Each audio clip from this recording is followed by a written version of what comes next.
गरुडगमन तव चरणकमलमिह मनसि लसतु मम नित्यम् गरुडगमन तव चरणकमलमिह मनसि लसतु मम नित्यम् मनसि लसतु मम नित्यं मम तापमपाकुरु देवा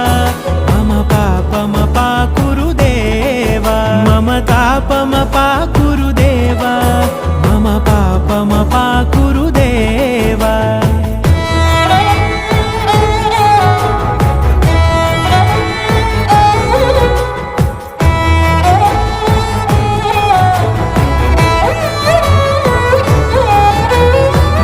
जनयन विधि नमुचिहरण मुख विबुध विनुत पद पद्मा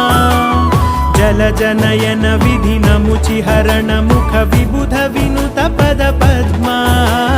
विबुध विनुत पद पद्मा।